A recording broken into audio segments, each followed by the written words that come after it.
Hello. I hope everybody is doing well.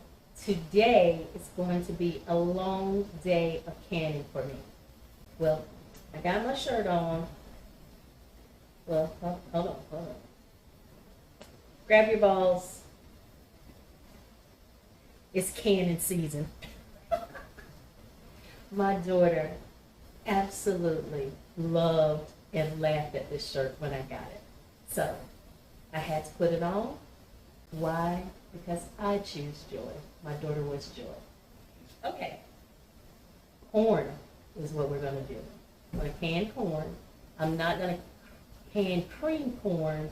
I know a lot of people are doing that, but that's not for me. If I want cream corn, guess what I can do?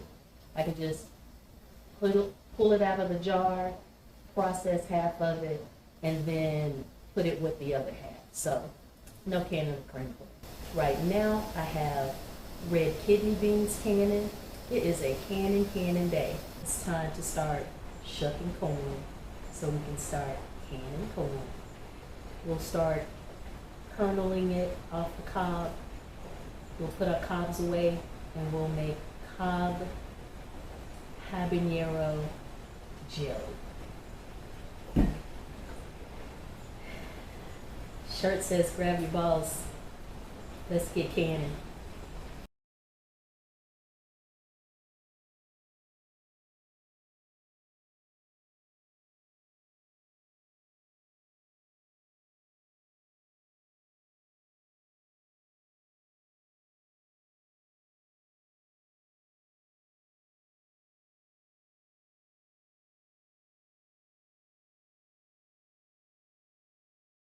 I'm going to go ahead and cut it off of the cob and then boil the corn a little bit in my stock pan.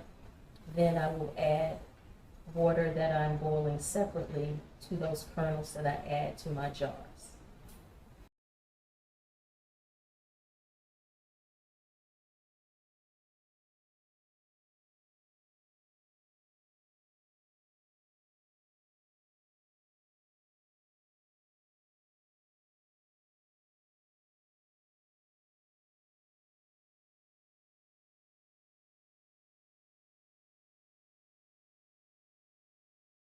We got our 10 ears of corn all cut off the kernel.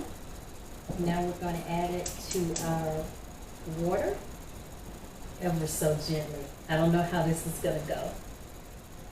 Remember, I still have my bowl inside of there. Oh, look, y'all, I didn't screw it up. Yay.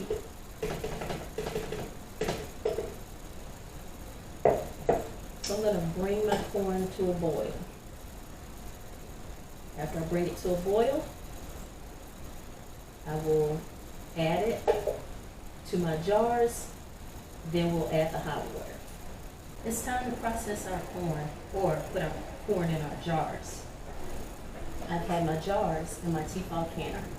Let's get them out. They're going to share a space right here with my beans that I just pulled out of the can. 2 out at a time.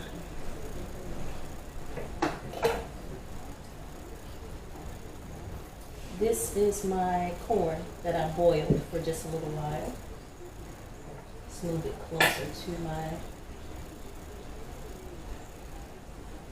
jars. Now I have it sitting on a trivet. It's not just sitting on my countertop.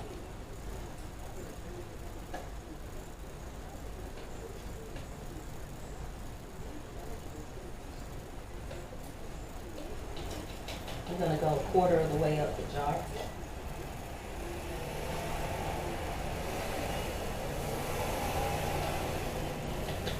This corn can expand.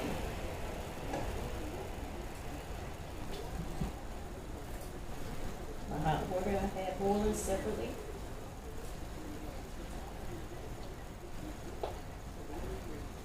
Inch head space. I'm going to wipe them down, make sure there's no problem with sealing with my paper towel. I'm sorry if you hear in the background on a big, huge lawnmower fan.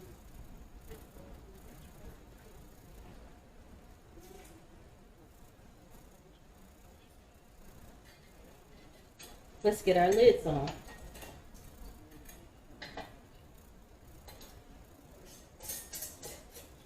Finger tight.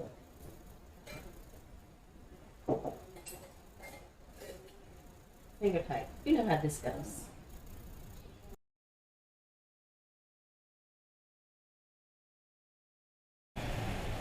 I've turned my setting on number 2. With our T-Fal canner, we are going to wait until we get to our zone, which my zone is zone 2. Once I get to zone 2, I will turn my heat down a little bit and I will start my timer for 55 minutes. It's the next day and let's see what we got. Corn looks fantastic. I did share with you guys that one of my corns, I put jalapeno peppers in it. I should have put some red bell pepper in it as well, but I forgot. And some paprika, but I forgot. All in all, it's a success. These are the other things that I can. Of course, you've already seen me can beans before. They came out perfectly. I tried some meatballs in the Emerald Lagasse and they did not turn out well. I know where I went wrong. I went wrong when I hit the release valve too soon and it let all the pressure out. I should have just let the meatballs stay in the pressure canner or pressure cooker that I put on the canning setting. I should have just let it sit in there until the pressure actually went down on its own. So if you're canning meatballs or anything else really in the Emerald Lagasse canner, don't release your pressure. Do the same thing that you would do if it was sitting on the stove. Just let the pressure go down on its own. Okay? Thank you for joining me. Choose joy every day. Happy canning and bye-bye.